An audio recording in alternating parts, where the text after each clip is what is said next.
दादांच्या विमान अपघातावर रोहित पवारांनी घातपाताची शंका व्यक्त केली आहे। दादांचा अपघात नव्हे 100% घातच असा आरोप रोहित पवारांनी केलेला आहे। तर अजितदादा 27 जानेवारीला संध्याकाळी मुंबईहून पुण्याला गाडीने जाणार होते।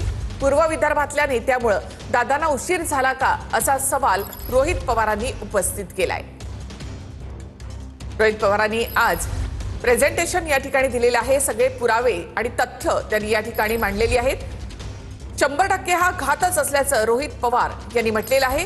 तसंच तयस्सा संस्थेमार्फत याची चौकशी करा अशी मागणी सुद्धा रोहित पवार यांनी केली आहे। जोपर्यंत या सगळ्या प्रश्नांची उत्तरं महाराष्ट्राला मिळत नाहीत, कुटुंबाला मिळत नाहीत, तोपर्यंत शांत झोपणार नाही असं रोहित पवार यांनी म्हटलेलं आहे। दादांचा अपघात नव्हे 100% घात असा मोठा आरोप रोहित पवार यांनी केलाय। तुम्ही समजून घ्या, हा अपघात होता का घात होता असा प्रश्न तुम्ही केला तर आमची शंका म्हणजे माझी आणि असंख्य महाराष्ट्र एक तुम्ही समजून घ्या, हा अपघात होता का घात होता असा प्रश्न तुम्ही केला तर आमची शंका म्हणजे माझी आणि असंख्य महाराष्ट्रातल्या लोकांची शंका आहे की हा घात होता। आता तुम्ही जर प्रेझेंटेशन बघितलं असेल तर 60-70 पानाचं मी प्रेझेंटेशन केलं। एक एक गोष्ट जी घडली, कशी घडली, कोण बैठकीला आलं होतं, कोणाचं विमान होतं, कोणाचं काय होतं, जी काय माहिती आमच्यापर्यंत आली ती माहिती ही तुमच्यापर्यंत पोहोचवलेली आहे। इथं कुठं गेल्या वर्षभरात VSRची विमान उतरली तिथला सीसीटीव्ही कॅमेरा टेक ऑफच्या आधी आणि मेंटेनन्सच्या आधी हा बघितलाच पाहिजे आणि ह्या गोष्टी खऱ्यात का हे कुठेतरी आपण समजून घेतलं पाहिजे। आणि जर हे खरं असेल तर विमानामध्ये जर पेट्रोल इल्लीगली एका कॅन मध्ये ठेवलं तर ते विमानासाठी बॉम्ब सारखंच असतं असं आमचं त्या ठिकाणी मत आहे। पुढे आता याच्यामध्ये VSR संदर्भात गंभीर बाबी आहेत आणि काय कोणाला बघितलं पाहिजे, ह्या क्लिअरन्स इंजिनियरला पकडलं पाहिजे, त्याशी चर्चा केली पाहिजे, क्वालिटी इंजिनियरशी बोललं गेलं पाहिजे, मेंटेनन्स इंजिनियरशी त्याच्यामध्ये बोललं पाहिजे।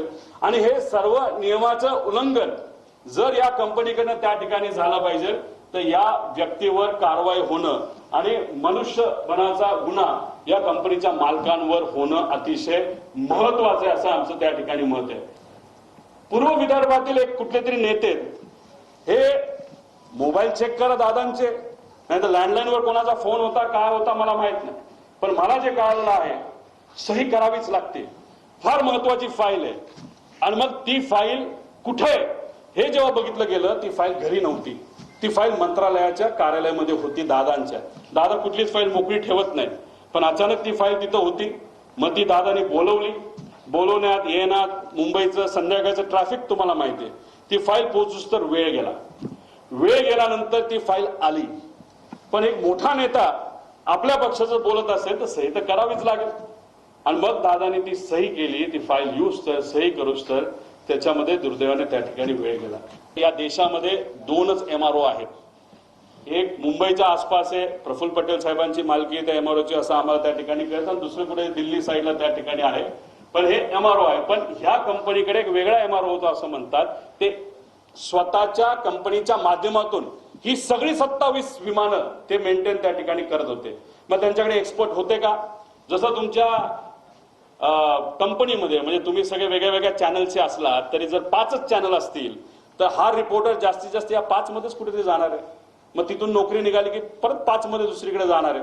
तसंच MRO जर 2च असतील तर मग ते लोक कोण आहेत जे लोक या VSR कंपनीमध्ये आज काम करतात, पूर्वी ते कुठं काम करत होते, कोण आहेत ते, कोणी ते सह्या केल्या, रमेश नावाचा माणूस कोण आहे, त्याचा काय अनुभव आहे, तो मेंटेनन्सचा त्याला का प्रमुख केलं, त्याला तुम्ही एन्क्वायरीसाठी घेतलं का तो गायब झालाय, हे सगळे प्रश्न आपला तिथं पडू शकतात। एन्क्वायरी कुठंच नाही चालली म्हणून आम्हाला आमच्या लेवलला माझ्या काकासाठी आमच्या दादासाठी या सगळ्या गोष्टी करायला लागतात आणि ह्या सगळ्या गोष्टी लवकरात लवकर सरकारने जर केल्या नाही तर मग आपल्याला खरं रहस्य काय हे त्या ठिकाणी तिथं कळणार नाही। त्यामुळे हेवी बेस मेंटेनन्स कुठं केला जातो हे सुद्धा बघितलं पाहिजे। आणि DGCA मधील काही माजी अधिकारी हे या कंपनीमध्ये काम करत असल्यामुळे एक होल्ड आहे या कंपनीचा असं आमचं मत आहे। पाठक आणि कपूर यांचं नाव तिथं आलं तर मग आमचा विषय आहे। आणि कधीच तुम्ही बघितलं असेल कपूरचे कुठला तरी मित्र कुठेतरी बोलत होता की बाबा नो कपूर आदल्या दिवशी बाहेरून आला होता भारताच्या, तो उडवणारच नव्हता,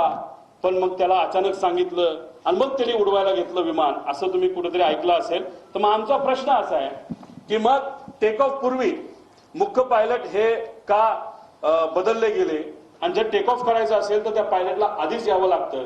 आणि तिथं असं सांगितलं होतं की हे 2 पायलट हे ट्रॅफिकमध्ये 6:30 वाजता सकाळी अडकलेत आणि ते येऊ शकत नाहीत, म्हणून दुसरे पायलट आम्हाला द्यावं लागला, अशी कुठेतरी एक स्टेटमेंट आम्ही सोशल मीडियावर आणि काही मीडियाच्या माध्यमातून तिथं ऐकली होती की हे जे 2 पायलट आहेत जे ट्रॅफिकमध्ये अडकले असं म्हणतात. मग कुठं होते, त्यांचा सीडीआर तुम्ही काढलाय का?